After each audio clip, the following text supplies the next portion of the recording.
Guys welcome back to our new vlog. જય શ્રી કૃષ્ણ, જય માતાજી.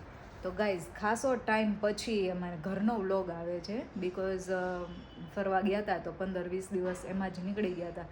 તો એક પછી એક વ્લોગ એના જ આવતા હતા. તો હવે અમે અહીંયા ઘરે જ છીએ કેમ કે વેકેશન ખુલી ગયું છે બચ્ચા પાર્ટીને. તો હમણાં થોડોક ટાઈમ તો ઘરે જ છીએ, પછી વેકેશન પડશે એટલે પાછા જાશું. ગામડે જવાનું છે એટલા માટે. તો ગામડાના બી વ્લોગ આવશે અને બીજે ક્યાંય જવાનું હશે તો એ આવશે. પણ ગીશુને ગીશુ ફર્સ્ટમાં આવી ગઈ છે. ગીશુ ઊભી થા તો બેટું. ગીશુ ફર્સ્ટમાં આવી ગઈ છે. કેવું લાગે છે ગીશુ? મજા આવે ફર્સ્ટમાં આવીને? હે નો જમ્પિંગ ઓન સોફા. અને 10thમાં આવી ગઈ છે. જો મીતુ 10thમાં આવી ગઈ છે.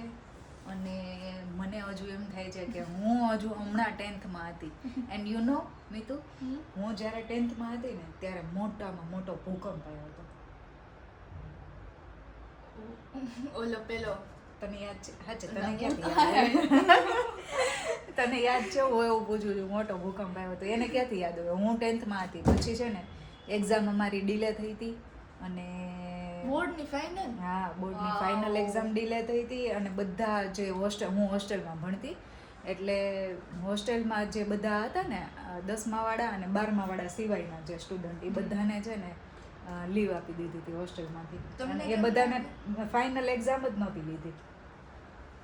એ બધાને ફાઇનલ એક્ઝામ જ નહોતી લીધી. મિતુન મોઢું જો.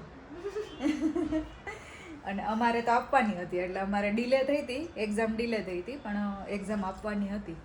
પછી એમાં કેવું કરતા ખબર? એમાં બિલ્ડિંગ હતું તો બિલ્ડિંગની નીચે બહારની સાઈડ બધાને સુવડાવતા. ફળિયામાં ફળિયું હતું મોટું, એમાં બધાને સુવડાવતા. હા, નીચે બિલ્ડિંગ ઉપર નહીં સુવાનું, નીચે સુવાનું, મતલબ અંદર નહીં સુવાનું. તો એવું હતું. પણ હોસ્ટેલ લાઈફ તો હોસ્ટેલ લાઈફ બહુ મજા આવતી. જવું તારે? ના જા ને, બહુ મજા આવે. તારે મને મોકલવી છે કાઢવી જ ઘરમાંથી. કોણ કોણ ગયું છે હોસ્ટેલમાં, કોણ કોણ ભણેલું છે પ્લીઝ કોમેન્ટ કરજો. અને કેટલા એન્જોય કરતા એ પણ કહેજો. તો જો અત્યારે તો હવે છૂટી ગયા છે સ્કૂલેથી અને મીતુને ચાલે છે જમવાનું. તો જમવામાં છે પોટેટો સબ્જી, કેરેટનો સંભારો અને રોટી અને છાશ. અને આમાં છે શું છે? કેરી. Raw mango. હા, આરે. જો આવું બધું છે. તો ખાસો ટાઈમથી વ્લોગ શૂટ નહોતું કર્યું એટલે થોડું ભૂલાઈ ગયું છે. અને જો યાર ઓનલાઈન મેં સેકન્ડ ટાઈમ આ ફેન મંગાવ્યો. પોર્ટેબલ ફેન છે અને આનું ચાર્જર જ નથી આપ્યું. આનું ચાર્જર આવ્યું નથી ને, ઓલું ચાર્જર છે ને એનાથી ચાર્જ જ નથી થતો. આ સેકન્ડ ટાઈમ શું છે? હે હા તો લઈ લે. પણ તો આ સેકન્ડ ટાઈમ મેં મંગાવ્યો ને તો આ લાસ્ટ ટાઈમ જે આવ્યો હતો ને એમાં બી ચાર્જ નહોતો થતો ને આમાં બી ચાર્જ નથી થતો એટલે આમાં મેં રિટર્ન કર્યો છે. તો આવું છે. પછી આગળની અપડેટ આપશું.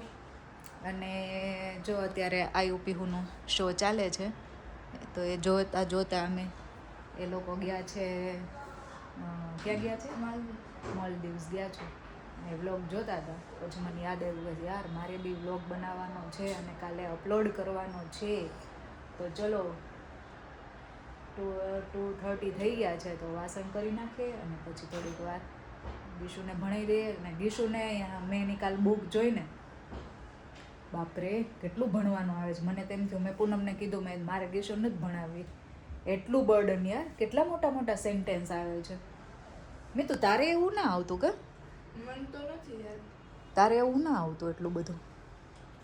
કેટલા મોટા મોટા સેન્ટેન્સ. ક્રિકેટનો સ્પેલિંગ, હવે આ ક્રિકેટનો સ્પેલિંગ કેવી રીતના યાદ રાખે? એનો મારો સ્પેલિંગ યાદ નથી રહેતા. એ ક્રિકેટનો સ્પેલિંગ ક્યાંથી યાદ રાખે? એને જોયું જશે આગળ શું થશે. નતર જે કરે એ આપણે બર્ડન દેવાનું થતું નથી ગીશુને. એને રમવાનો ટાઈમ છે એટલે રમવાનું છે. તો ચલો અત્યારે કામ પતાવી દઈએ. વાસણનો ઢગલો થઈ ગયો છે જો સિંકમાં. અને પતાવી દઈએ કામ. ત્યાં જવાનું થશે હમણાં ગીશુને મીતુને મૂકવા ટ્યુશન. તો ચલો ગીશુને છે ને આવું આવે છે. This is Manu, he lives in Ranchi, this is Manu's house. તો અત્યારે હું એને થોડીક પ્રેક્ટિસ કરાવું છું હેન્ડ રાઇટિંગ ઇમ્પ્રૂવ માટે.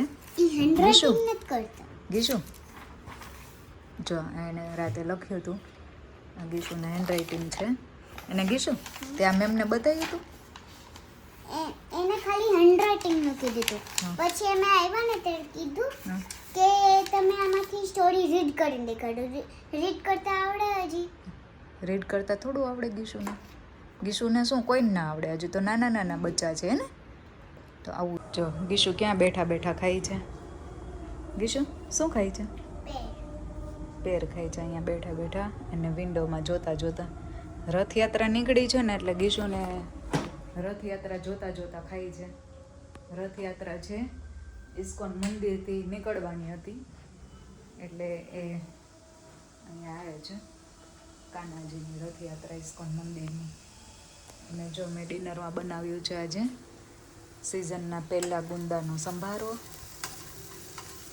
કડકડીઓ હોય ને તો મજા આવે, અંદર છે ને તો ચીકણો રહી જાય છે. ઉપર ઢાંકીને બનાવીએ ને તો મેં એક વખત એવો બનાવ્યો હતો ને તો ઢાંકીને તો અંદર ચીકણો લાગતો હતો એટલે મેં આજે ખુલ્લો બનાવ્યો છે. હું ખુલ્લો જ બનાવું છું પણ મેં એવી રીલ જોઈ હતી એક કે આવી રીતના ઢાંકીને બનાવવાનો તો ચીકણો લાગ્યો છે. મેં કીધું આપણી રીત બરાબર જ છે. અને રોટલીનો લોટ બંધાઈ ગયો છે અને વિચાર એવો છે, શાક કંઈ છે નહીં તો વિચાર એવો છે કે હું ઘી ગોળ અને સંભારો પાપડ કાચરી એવું બધું કરીએ. અને અત્યારે ઉનાળો છે ને એટલે કંઈ ખાવાની ઈચ્છા બી ના થાય એટલી બધું. મારે ખવાઈ ગયું છે ચા ભાખરી, ઓલવેઝ મસ્ત મજા આવી છે ચા ભાખરી. મેં ખાઈ લીધું છે ને આ લોકોનું હવે છે. પછી હવે છે ને બહુ તાપ લાગે છે ને તો નીચે અમે 6 વાગે જતા, હવે 6:30 જઈએ છીએ નીચે. હજુ અડધો કલાકની વાર છે તો કરીએ કંઈક. ચલો એવું લાગે છે કે પોતા કરી નાખું પાછા. ધૂળ લાગે છે અત્યારે ઉનાળામાં ધૂળ બહુ ઉડે ને એટલે ધૂળ લાગે છે. તમે કીધું પાછા પોતા કરી નાખું તો ચલો પોતા કરી નાખીએ પહેલાં પછી જઈએ નીચે. ઇસ્કોનની રથયાત્રા નીકળે છે એટલે બધા જોવા માટે જાય છે, દર્શન કરવા માટે, જોવા માટે નહીં.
ચલો જો 10:30 થઈ ગયા છે અને મિતુ અને ગીશુ બંને સૂઈ ગયા છે બિકોઝ હવે સ્કૂલ કાલે સેટરડે છે એટલે ગીશુને હવે છે ને એવરી સેટરડે સન્ડે રજા નહીં આવે.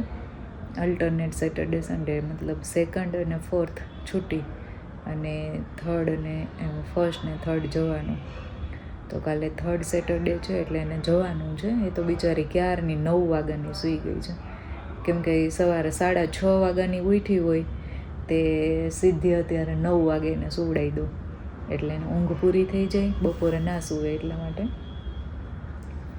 તો એ બંને જતા રહ્યા છે, પૂનમ ગયા છે નીચે. અને હવે મારી આંખે જો હું તો 5 વાગ્યાની એમ તો 4:30 વાગ્યાનો એલાર્મ મૂક્યો હોય, 5 વાગે ઉઠી જઈએ ત્યારના આમનું હોય એટલે હવે ઊંઘ આવે છે. ChatGPTમાં થોડી કણી કાઢતા હતા ChatGPTની. તો હલો સૂઈ જઈએ હવે મસ્ત. અને વિડીયો ગમ્યો હોય તો લાઈક કરજો, શેર કરજો, સબસ્ક્રાઈબ કરી દેજો ચેનલને. મળીએ નેક્સ્ટ વિડીયો સાથે. ત્યાં સુધી બાય બાય, જય શ્રી કૃષ્ણ, જય માતાજી.